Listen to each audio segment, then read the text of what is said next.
आपका मित्र जिसका नाम है शैलेश टोडा, ये कहने के लिए कभी जिंदगी में गम हो तो भूल जाइए, चिंताएं हैं तो उन्हें दूर रखिए, और किसी भी किस्म की बीमारी हो तो उसका इलाज हमारे पास है। हमारे पास है हास्य, हमारे पास है व्यंग्य, हमारे पास है कविताएं, और इसीलिए आपके साथ है वाह वाह क्या बात है।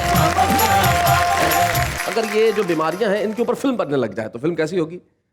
कभी खांसी कभी जुकाम, टीवी नंबर 1, कहो ना बुखार है, हम ब्लड दे चुके सनम, और कल पेशेंट हो न हो। अब फिल्में भी अगर ऐसी बनेगी तो जिंदगी में भी उसका प्रभाव आएगा। लेकिन एक बीमारी ऐसी है जो बड़ी अच्छी है साहब, वो बीमारी है कविताएं सुनने की, जो आपको भी है मुझे भी है। हम मिलकर सुनते हैं कविताएं और कहते हैं वाह वाह क्या बात है, लेकिन उसके पहले मिलते हैं खूबसूरत दिल की बीमारी से, जोरदार तालियों के साथ।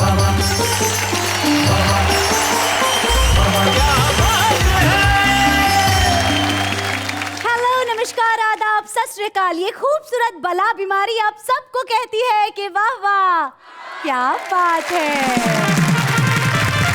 वो तो सब ठीक है, लेकिन ये कान में टेबल फैन लटका के क्यों आई है? आई एम सॉरी शैलेश, ये टेबल फैन नहीं है, ये शैंडलियर है। क्या है, सेट पे लगाने की जगह नहीं थी तो मैंने सोचा यहाँ पे उसको ऑनर दिया जाए। आहा क्या बात है। शैंडलियर समझते ना, फानूस जिसमें कि बल्ब लगते हैं। ये पहला ऐसा शैंडलियर है जिसमें ट्यूबलाइट लगी हुई है। नजरों का भी क्या किया जाए साहब, आंखों की भी बीमारी होती है। जैसे एक साहब एक डॉक्टर के पास गए, आंखों के डॉक्टर के पास, और जाके कहा कि डॉक्टर साहब मुझे एक अजीब तकलीफ हो गई है। डॉक्टर साहब ने क्या बोले, मुझे हर चीज 2 नजर आती है। जैसे आप एक डॉक्टर हैं तो मुझे 2 नजर आ रहे हैं। डॉक्टर बोले आप चारों को यही तकलीफ है क्या? इस देश में जिसके पास भी समस्याएं लेके जाएंगे उसके पास दुगनी मिलेगी, लेकिन हम वो काम करते हैं कि आपकी दुगनी समस्याओं को भी खत्म कर देते हैं। हमारे कवि सुनाएंगे कुछ ऐसा कि समस्याएं जिंदगी में समस्याएं लगेंगी ही नहीं और बीमारियां अच्छी लगने लगेंगी। पहले देखते हैं वो क्या करने वाले। वीर रस के कवि से पूछ लिया, भाई आपको पहला प्यार कब हुआ? वीर रस का कवि। कि धरती डोली अंबर डोला, मेरे शब्द थे आग का गोला, और जोश में आकर जब मैं बोला उस लड़की ने गेट न खोला। स्वास्थ्य मंत्री ने संसद को बताया कि सरकारी अस्पतालों में मरने वालों का प्रतिशत पिछले साल जहां 70 था, इस साल केवल 7 है। ओनली 7। सुनते ही विपक्षियों का बिगड़ गया सेंस। कहां 70 और कहां 7, एक ही साल में इतना डिफरेंस। मंत्री बोला अब इस सफलता पर ज्यादा क्या कहें, मरीज मरते कहां से, डॉक्टर तो सारे साल हड़ताल पर रहे। बहुत बढ़िया। अध्यापक ने कक्षा में छात्रों से कहा कि खाने में सफाई का रखें विशेष ध्यान। एक बच्चा बोला मैं तो हमेशा रखता हूं श्रीमान। अब अध्यापक ने मरोड़े उसके कान, बोले अभी तो मैंने देखा तूने मिट्टी में गिरी हुई टॉफी उठाई। बच्चा बोला पहले चूस कर साफ की फिर खाई। वक्त की भीड़ में हरगिज नहीं खोने दूंगी, वक्त की भीड़ में हरगिज नहीं खोने दूंगी, वक्त की भीड़ में हरगिज नहीं खोने दूंगी, मैं तुझे और किसी का नहीं होने दूंगी। क्या बात है। फूलों के संग रह रहा मैं माटी का ढेर, मुझ में भी बस जाएगी खुशबू देर सवेरे। क्या बात है, वाह वाह।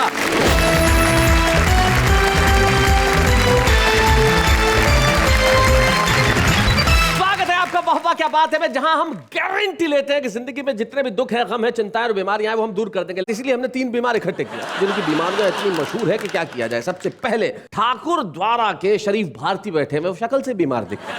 उनकी बीमारियों के किस्से तो आसपास के कई मोहल्लों में मशहूर है। शरीफ भारती के पास जो बैठे हैं वो अशोक स्वतंत्र है, और आज़ादी भी एक किस्म की बीमारी होती है। जब तक हम बीवी के बस में रहते हैं, गुलाम रहते हैं, तब तक ठीक रहते हैं। जैसे ही आज़ाद होते हैं तमाम तरह की बीमारियां घेर लेती है। और वेद प्रकाश वेद जो हमारे बीच में शाहदरा दिल्ली से आते हैं, उनकी बीमारियां का तो कहना ही क्या। उन्हें एक अच्छी अच्छी कविताएं लिखने की बीमारी है ताकि सारा देश हंस सके। आइए एक बार इनके लिए कहते हैं वाह वाह क्या बात है।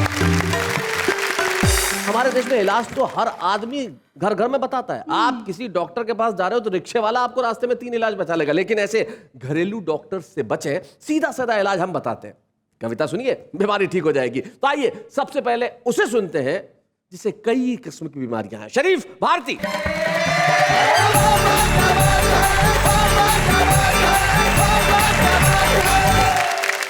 एक मिनट शरीफ जी, मुझे आपसे कुछ पूछना है। आप शराफत से बता दीजिए कि आपका ये नाम जो शरीफ है वो ठीक है? दुनिया मुझको शरीफ कहती है, अच्छा, फिर भी क्या दूध का धुला हूं मैं। आहा, नाम सुन करके लोग हंसते हैं, ऐसा लगता है चुटकुला हूं मैं। क्या बात है, बहुत अच्छे।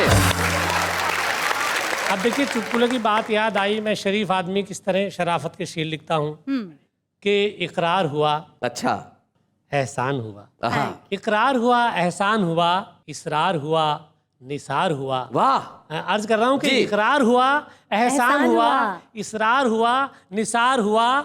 4 बच्चे काफी हैं फैमिली के लिए।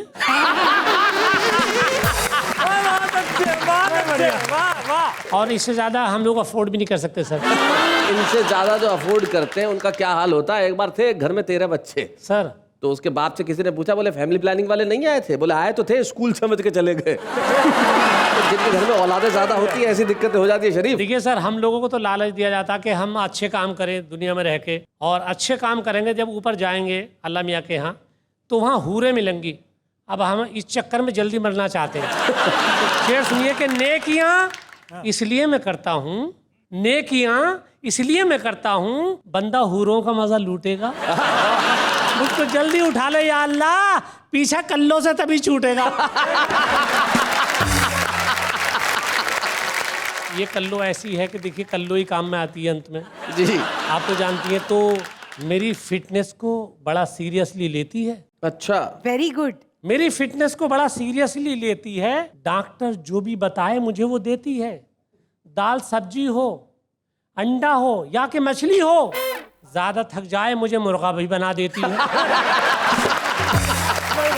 बहुत अच्छे। मुर्गे से तुम कुछ कहना चाहते हो अशोक साहब? पहले जब देश में बर्ड फ्लू फैला था जी, तो मुझे एक बच्चा दिखाई दिया बहुत ही खुश, अच्छा। इतना खुश जैसे लादेन के मारे जाने पर जॉर्ज बुश। ओह, हमने उसकी अथाह खुशी का कारण पूछा जी। तो वो झूमते हुए बोला, रोज रोज फैलने वाली बीमारियों ने हमारी किस्मत का मुंह मोड़ दिया है। जब से देश में बर्ड फ्लू फैला है ना, मास्टर जी ने क्लास में मुर्गा बनाना छोड़ दिया है। भाई बहुत अच्छा, बहुत बढ़िया। चलिए, कम से कम ये फायदा तो हुआ, बच्चों के मुर्गा बनने बंद हो गए। लेकिन पत्रकारों की बात बताऊं सर, पत्रकार सर ऐसे ऐसे सवाल करते हैं हम कवियों से, जी। अजीब अजीब विडम्बना। अब पत्रकार ने एक रोमांटिक गीतकार से पूछ लिया, आपको पहला प्यार कब हुआ और कैसे हुआ और क्यों हुआ।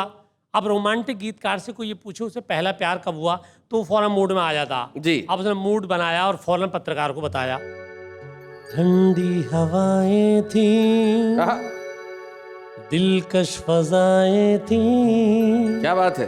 लब थरथराए थे, तुम पास आए थे, ओहो, बाहों का घेरा था, मौसम का पहरा था, दिल को दिल से ये रिश्ता स्वीकार हुआ, वहीं से जानम अपना पहला प्यार हुआ।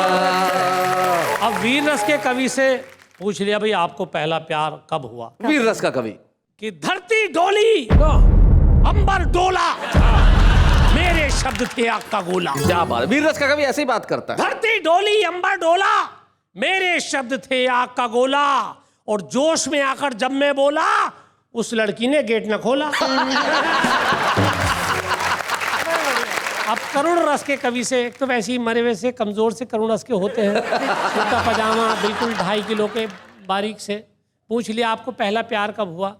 तो पहले बड़ी असमंजस से उसने पत्रकार को देखा, फिर बताया, वेदना करुणा पीड़ा आंसू अपनी यही धरोहर था, वेदना पीड़ा करुणा आंसू अपनी यही धरोहर था, आसमान था सर पे मेरे और जमीन मेरा घर था, इस कंडीशन में कोई भी क्यों करती स्वीकार मुझे, मुझको छोड़ के भाग गई वो कैसे करती प्यार मुझे।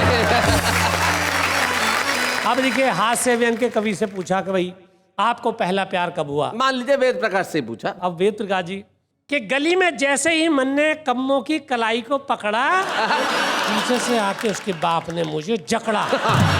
मैंने भी पीछे पीछे लात मारी। वो हंसकर बोला, अब मेरी बारी। उसने हमारे दिल के अरमानों को झाड़ दिया। 10 मिनट में सारे कपड़ों को फाड़ दिया। मैंने चीख कर कहा, कम्मो ये मेरे साथ क्या हो रहा है, ये तो बता। कम्मो हंसकर बोली, ये प्यार था या कुछ और था, न तुझे पता न मुझे पता। ये तो पत्रकार ने कवियों से बात की, लेकिन मैं घर की बात करूं कि मेरी बीवी बवाल है बॉस। अच्छा, हाँ, मेरी बीवी बवाल है बॉस। मेरी बीवी बवाल है बॉस। इसमें किसका कमाल है बॉस? क्वेश्चन बड़ा सात्विक है, इसमें किसका कमाल? मेरी बीवी बवाल है बॉस, इसमें किसका कमाल है बॉस? और मार के चिमटा है अचंभे में, अपनी टाइट कपाल है बॉस। और रईस लोगों से हम कम तो नहीं। हाँ, रईस लोगों से हम कम तो नहीं, अपनी लकड़ी की टाल है बॉस। बहुत अच्छे। और जो भी आता है मार जाता है। क्या ये सरकारी गाल है बॉस? क्या बात है भाई, बहुत अच्छे। जो भी आता है मार जाता है। क्या ये सरकारी गाल है बॉस? और जब से मारी है टांग में लकड़ी, तब से टेढ़ी सी चाल है बॉस। क्या बात है, वाह वाह।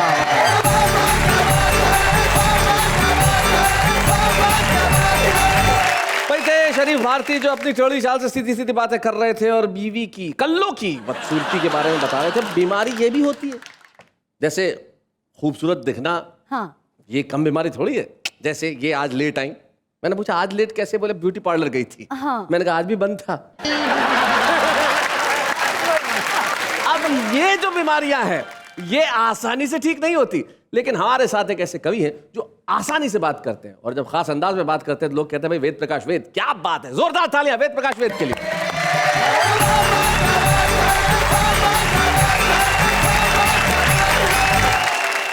शैलेश जी, जी, मेरी एक बात समझ में नहीं आई।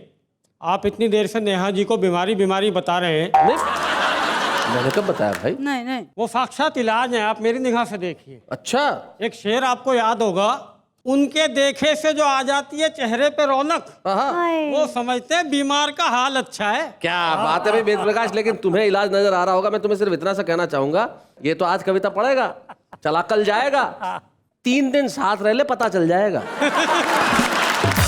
आज बीमारी की बात चल रही है, मुझे अपनी एक और छोटी सी कविता याद आ गई। सुनाइए वेद जी।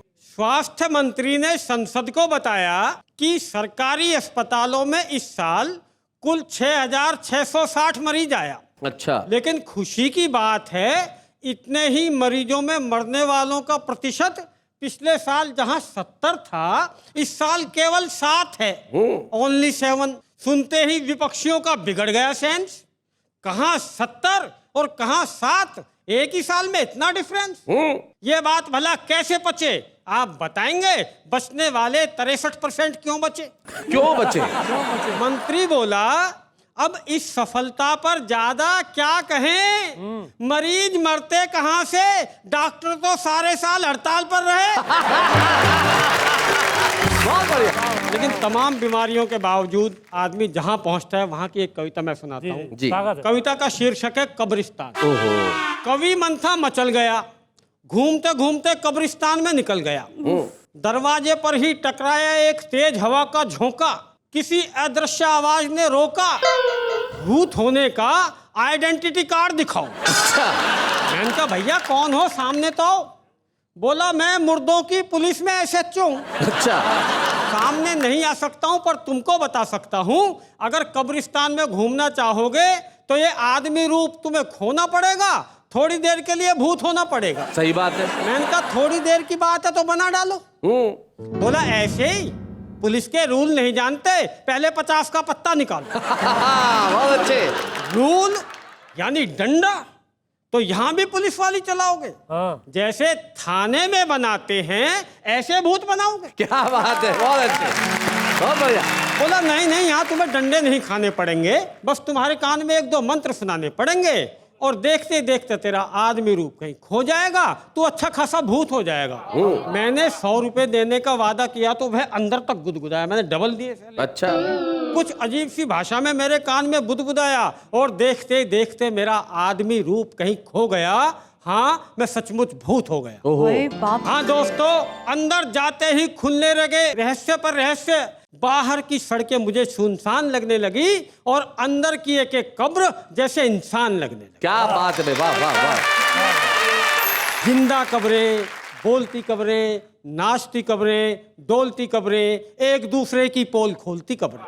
कब्रें मुस्कुरा रही थी, इधर से उधर जा रही थी कि अचानक ताजा खुदी कुछ ऐसी कब्रें पड़ी दिखाई जिनकी कम थी गहराई। अच्छा। मैंने कहा तुम्हारी गहराई लगभग 1.5 फुट कम है। क्यों? बोले ठेके पे खुदी है यूं। बोले ठेके पे खुदी है यूं। और जब इंजीनियर ने भी गहराई कम बताई तो उसके हाथ में 500 की गड्डी थमा। ठेकेदार बोला हम गहराई में नहीं गए, तू भी मत जा। क्या बात है, बहुत बढ़िया, बहुत अच्छे। तभी एक कब्र चिल्लाई, हिंदू मुस्लिम सिख ईसाई आपस में हैं भाई भाई। मैंने कहा लगता है तू काफी एक्टिव है। बोली क्यों ना हूं, बंदी एडवांस में बनवाई जा रही 50 कब्रों की रिप्रेजेंटेटिव है। एडवांस में 50 कब्रें एडवांस? पहले तो कभी नहीं आया ऐसा चांस। कहने लगी तेरी समझ में नहीं आया है, कल शहर में होने वाले प्रायोजित सांप्रदायिक दंगे के बाद लोग लाशों को सड़कों पर देखकर उत्तेजित न हो, इसलिए एडमिनिस्ट्रेशन ने हमें एडवांस में खुदवाया है। क्या बात है, वाह वाह, बहुत बढ़िया, बहुत अच्छे वेद। एक कब्र ने रौब झाड़ा, किसी ने मेरा कुछ नहीं बिगाड़ा, मैं वीआईपी हूं। मैंने कहा भला वीआईपी कब्रों में कौन आता है? कहने लगी वही जो अपने कारनामों से हजारों लोगों के लिए कब्रें खुदवाते। क्या बात है, बहुत बढ़िया वेद, बहुत अच्छे। एक कब्र दिखी शांत मौन। मैंने उसकी पड़ोसन से पूछा इसमें कौन? कहने लगी इसमें कोई टटपुंजिया घुसाया। जाने से काहे की लगन रहती है, हमसे बात ही नहीं करती, अपने मुर्दे में ही मगन रहती है। वो तो इसका मुर्दा फुक्कड़ है, भुक्कड़ है, लावारिस है, फुटपाथ से उठाया है और चंदा मांगकर दफनाया है। उस पर ये इतनी नखरे वाली है, जरूर मुई इसके मुर्दे ने सिर पे चढ़ा ली है। वो चूमता है इसकी दीवारें, जमीन बुहारता है, निहारता है छत को और कहता है इस जिंदगी ने हरदम फुटपाथ पर लिटाया, एहसान मौत का है, अब सर पे भी ऐसा है। हाय हाय हाय हाय हाय, क्या बात है वेद, वाह वाह वाह वाह। एक कब्र कुछ हिली, कुलबुलाई कुछ हिली, बाकी कब्रों में मच गई खलबली। ये क्या है, ये क्या है? हमारी जिंदगी में पहला वाकया है। अच्छा। ये किसी की साजिश है, षड्यंत्र है।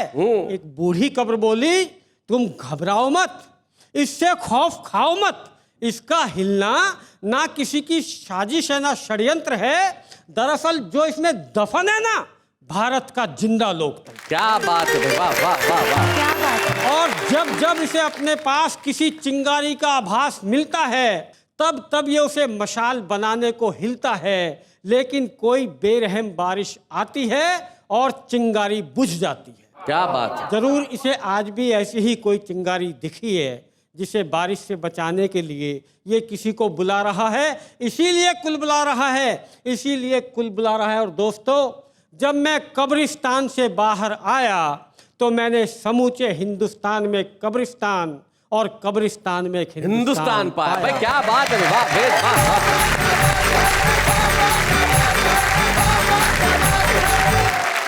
ये जो व्यंग है यही कविता की ताकत है। और रही बात कब्रों की, तो किसी शायर की 2 पंक्तियां मुझे याद आती है कि वो आए मेरे कब्र पे अपने हम नशी के साथ, वो आए मेरे कब्र पे अपने हम नशी के साथ, कौन कहता है मरने के बाद जलाया नहीं जाता। कब्र से बात निकली और बीमारियों तक पहुंची। अब इन बीमारियों में आगे क्या क्या हो सकता है? अशोक स्वतंत्र, उन्हें एक अजीब किस्म की बीमारी है। उनकी पत्नी एक बार गई डॉक्टर के पास और कहने लगी डॉक्टर साहब मेरे पति को एक बहुत अजीब टाइप की बीमारी हो गई, ये अब खुद को फ्रिज समझते हैं, रेफ्रिजरेटर। तो बोले इसमें प्रॉब्लम क्या है? बोले मुझे रात को फ्रिज की लाइट में नींद नहीं आती। जोरदार तालियों से स्वागत करें अशोक स्वतंत्र का।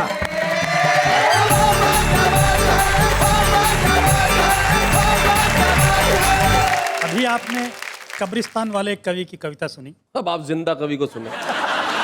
देखिए, बीमारियों की बात चली है तो एक आदमी पहुंचा डॉक्टर के पास। अच्छा। तो डॉक्टर ने उसे पूछा अच्छा तुम्हें क्या बीमारी है?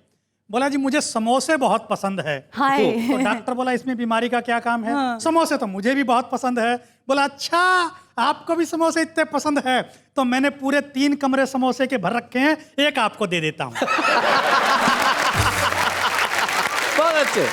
अच्छा देखिए क्या है कि बीमारी का इलाज करने से बेहतर है बीमारी से बचाव करना। जी। तो अध्यापक ने कक्षा में छात्रों से कहा कि खाने में सफाई का रखें विशेष ध्यान।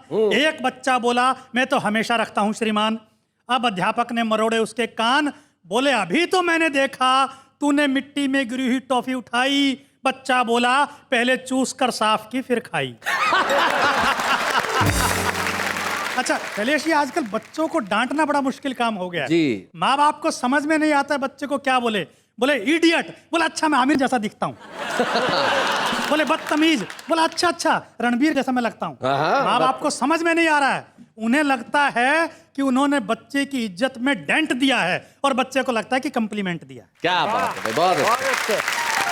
अच्छा मुझे लगता है जब बीमारियों की बात है तो दुनिया में बीमारियों के कारण सबसे दुखी व्यक्ति रहा होगा रावण। अच्छा।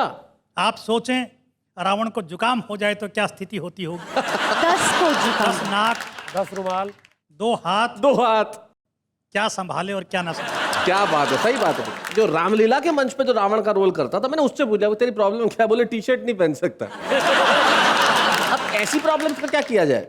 मैं एक रचना आपको सुनाता हूँ। बीमारियों से एक्सीडेंट से बचने के लिए जी। कुछ चीजें इजाद की गई, उन्हीं में से एक महत्वपूर्ण चीज है हेलमेट। हेलमेट। तो मैंने एक व्यक्ति से पूछा कि हेलमेट का जीवन में क्या महत्व है। बोला हेलमेट हमें चालान से बचाता है। वाह वाह वाह, सुरक्षा नहीं करता, चालान से बचाता है। भाई क्या बात है, यह आदमी की सोच है, बहुत अच्छे। हेलमेट से मुझे अचानक एक बात याद आ गई अशोक, हमारे मित्र हैं प्रवीण शुक्ल जी। उनके पास एक मोपेड है। मोपेड थी, हेलमेट था नहीं, बगैर हेलमेट के लिए घर से निकल गए। अब निकले और पुलिस वाले ने रास्ते में रोक लिया। बोले हेलमेट कहाँ है? बोले साहब हेलमेट तो नहीं है। बोले चालान कटेगा, निकाल 500 रुपये। बोले 500 रुपये होते तो हेलमेट ही नहीं खरीद लेता। बोले चालान तो कटेगा। बोले साहब कुछ रास्ता निकाल। बोले अच्छा 100 रुपये दे और निकल जा। ये 100 रुपये दिए। कहने लगा साहब आपको तो 100 रुपये दे दिए, अगले चौराहे पे फिर किसी ने रोका तो क्या करूंगा, हेलमेट तो है नहीं। तो बोले अच्छा कह देना गन्ने का रस। बोले ठीक है कह दूंगा। ये निकला, आगे पुलिस वाले ने रोका। बोले हेलमेट कहाँ है? बोले गन्ने का रस। बोले निकल जा। दूसरे दिन फिर निकल गया मोपेड लेके। बोले अपने पास तो गन्ने का रस है। रोका पुलिस वाले ने। बोले हेलमेट कहाँ है? बोले गन्ने का रस। बोले आजा बेटा कॉर्नर में, आज का लस्सी है। इन बीमारियों का कोई इलाज नहीं। मरीज दर्द से चिल्लाते हुए अस्पताल में घुसा, बोला मेरे पैर में आ गई है मोच। तो बड़ी ही अजीबोगरीब थी डॉक्टर की सोच। बोला वैसे तो ये मामला है आंत का, पर एक्सरे करना पड़ेगा दांत का। इसका रिएक्शन हुआ तीखा, मरीज जोर से चीखा, पैर की मोच का दांत से क्या संबंध है? डॉक्टर बोला हमारे यहाँ छोटी एक्सरे मशीन का ही प्रबंध है। अरे हम क्या बैठे रहें हाथ पर हाथ धरे? बड़ा एक्सरे नहीं कर सकते तो क्या छोटा भी ना करें? सही बात है। और अजीब पशोपेश है, डॉक्टर अपने मन से इलाज करे या मरीज की माने। पिछले महीने एक रोगी आया था दिखाने, उसकी चीखें सुनकर यहाँ बैठा हर आदमी डर गया, पेट पकड़कर जोर जोर से चिल्ला रहा था मैं मर गया, मैं मर गया। अब तुम ही बताओ क्या करें हम? उसका इलाज के पोस्टमार्टम। क्या बात है, बहुत अच्छे। उसके मरने की बात मानकर मैं पोस्टमार्टम करने ही वाला था कि विचार दूसरी तरफ झुक गया। सद्बुद्धि आ गई, हाथ रुक गया। मैंने अपने आप से कहा बेटा तू तो इसका पोस्टमार्टम कर देगा चुपचाप, पर फीस कौन देगा इसका बाप? हाँ सही बात है। वो तो फीस के चक्कर में बच गया, पर अपने को ये आइडिया जच गया मरीज की मत सुनो, अपने मन की करो। तो चुपचाप अपना थोबड़ा एक्सरे मशीन पर धरो। मरीज बोला मुझे बचाओ, इस तरीके से मत सताओ, मुझ पर रहम खाओ। डॉक्टर बोला रहम तो तू मुझ पर नहीं खा रहा है, मैं बड़ी एक्सरे मशीन नहीं खरीद पाया तो तू मेरी गरीबी का मजाक उड़ा रहा है। वैसे भी तुझे क्या मालूम समस्या कहाँ है? अरे मोच के बावजूद पैर तो चुपचाप पड़ा है। सही बात है। हमारी इस बात में दम है, तो हमारी इस बात में दम है। ये मुंह ही है जो चिल्लाता है, इसी को जांचते हैं, इसी को प्रॉब्लम है। वाह। इससे एक बात तो आई दोस्तों अपने ध्यान में, ऐसा ही हो रहा है अपने हिंदुस्तान में। देश के भ्रष्ट कर्णधारों को कोई हिला नहीं सकता है। जो चिल्लाना जानता है उसको तकलीफ नहीं है, आहा। और जिसको तकलीफ है वो चिल्ला नहीं सकता है। क्या बात है, वाह वाह वाह, बहुत बढ़िया, बहुत अच्छा।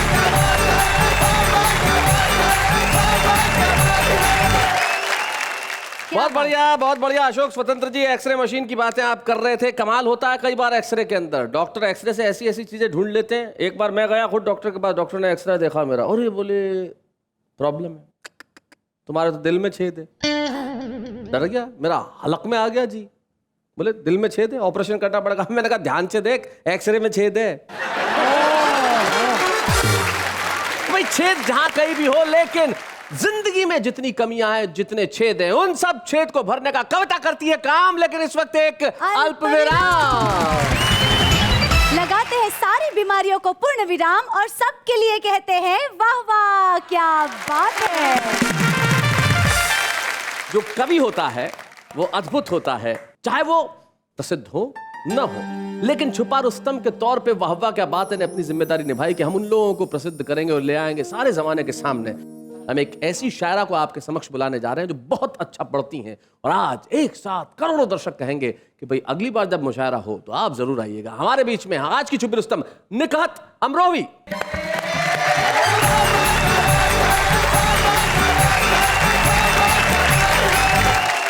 आइए एक गज़ल के कुछ शेर आपकी खिदमत में हाजिर करती हूँ। इरशाद। वक्त की भीड़ में हरगिज नहीं खोने दूंगी, वक्त की भीड़ में हरगिज नहीं खोने दूंगी, वक्त की भीड़ में हरगिज नहीं खोने दूंगी, मैं तुझे और किसी का नहीं होने दूंगी। भाई क्या बात है, वाह वाह। और तूने छीनी है मेरी आंखों से मेरी नींदें, तूने छीनी है मेरी आंखों से मेरी नींदें, मैं भी अब चैन से तुझको नहीं सोने दूंगी। हाय हाय, क्या बात है। और शैलेश जी, ये शेर भी सुनिएगा इरशाद। कि तू मुझे भूल गया है तो कोई बात नहीं, तू मुझे भूल गया है तो कोई बात नहीं, तुझको औरों के ख्यालों में न खोने दूंगी। हाय क्या बात है, वाह वाह। और माँ के हवाले से ये मक्ता आप तक पहुँचाती हूँ, सुनिएगा। इरशाद। कि फूल को रखूंगी सीने से लगा कर नकहत, फूल को रखूंगी सीने से लगा कर नकहत, मैं उसे कांटों के बिस्तर पे न सोने दूंगी, क्या बात है। मैं उसे कांटों के बिस्तर पे न सोने दूंगी। वाह वाह वाह वाह, बहुत बढ़िया, बहुत अच्छे। शरीफ तुम रो रहे हो बैठ के? भाई ये जो धमकी दे रही हैं कि ये नहीं करने दूंगी, वो नहीं करने दूंगी, धमकी थोड़ी सी आती है, प्यार से भी तो बात की जाती है। कम से कम प्यार की बात करो, हमें प्यार चाहिए जी इस वक्त। बिल्कुल, मगर एक बात आपको बता दूं शरीफ जी, आप जितने शरीफ हैं उतने लगते नहीं हैं। तो मैं गीत आपको सुनाती हूँ, शायद उसमें प्यार की बात कुछ आपको लगे, शुक्रिया तो इरशाद। साथ दीजिएगा मेरा। कि मैं एक कली प्यारी सी, मैं गुलशन की हरियाली, तू एक हर जाई भंवरा फिरता है डाली डाली, तेरी रग रग में अय्यारी, तेरी रग रग में मैं लड़की भोली भाली, मेरा लहजा खुशबू जैसा, तेरी बात बात में गाली, मैं साहिल तू मझधार, अरे रे बाबा ना बाबा, मैं तुझको सिखाऊं प्यार, अरे रे बाबा ना बाबा। और सुनिएगा, आपको प्यार की बात और बताती हूँ, आपके खुराफात गिनवाने की कोशिश करती हूँ इस गीत में, कि तेरी हर ना इंसाफी रहती है मेरी नजर में, माथे पे शिकन हो तेरे, तो दर्द हो मेरे सर में, क्या बात है। बदले हैं कितने साथी, तूने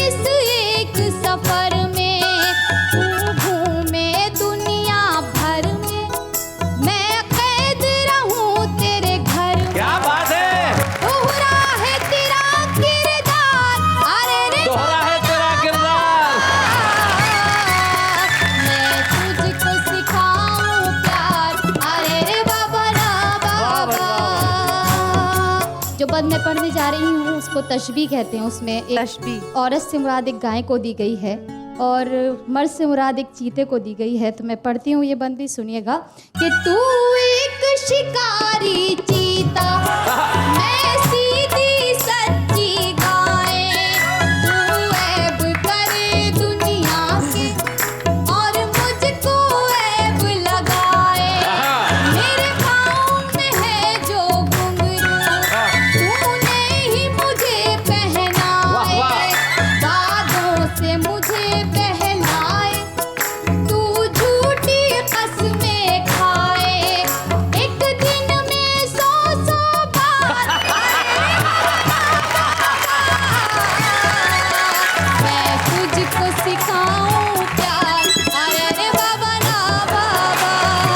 और इसका अंतिम बंदी पढ़ती हूँ। क्या साथ है तेरा मेरा, तू शाम है मैं हूँ सवेरा, मैं घर पे रास्ता देखूं, तेरा बसती बसती डेरा। क्या बात है?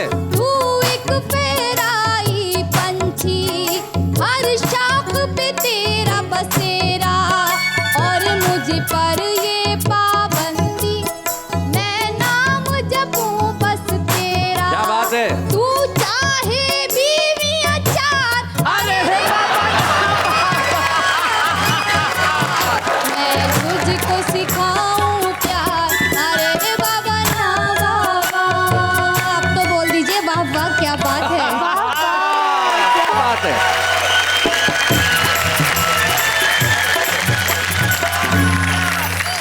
आज के शुभ रुस्तम ने तो कमाल कर दिया। निश्चित तौर पे आपका जो गीत था अरे रे बाबा ना बाबा, ये बड़ी नाइंसाफी होगी अगर मैंने बताऊं कि इस गीत की शुरुआत किस तरह से हुई। राही बस्तवी एक मकबूल शायर है, उनका एक गीत जो उन्होंने मर्दों की तरफ से औरत के लिए लिखा कि तुझे कौन करेगा प्यार अरे रे बाबा ना बाबा, और आपने ये जो प्रतिगीत लिखा और बहुत अच्छे ढंग से सुनाया और आपकी गजल कमाल थी। आइए हम मिलके ये ट्रॉफी प्रदान करें आज की शुभ रुस्तम निकत अमरोही को। बच्चे हैं या बूढ़े हैं, नर है या नारी है, हंसी देने वालों के सब ही आभारी है, कविता सुनाने वाले अब सबके साथ है। क्या बात है, क्या बात है। कविता की कई विधाएं होती हैं, कविता कई तरीके से लिखी जाती है। गीत आपने सुना, एक विधा होती है नवगीत। नवगीत जिसमें अनूठे प्रतीकों का प्रयोग करके एक ऐसी रचना का निर्माण होता है जो आपके जहन में सीधे सीधे उतर जाती है। और नवगीत के एक ऐसे हस्ताक्षर को हम आपके समक्ष बुला रहे हैं जो अपने दोहों से और अपने गीतों से आपका दिल जीत लेंगे। हमारे आज के वाह वाह क्या बात है इस एपिसोड के विशेष मेहमान बनज कुमार बनज।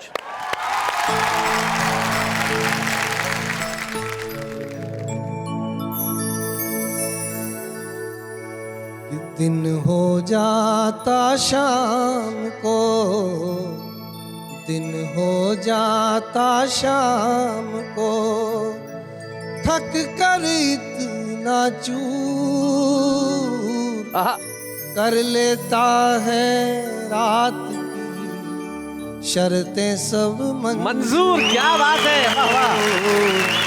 कर लेता है रात की शर्तें सब वाह। मंजूर, फूलों के संग रह रहा मैं माटी का ढेर, मुझ में भी बस जाएगी खुशबू देर सवेर। क्या बात है, वाह वाह।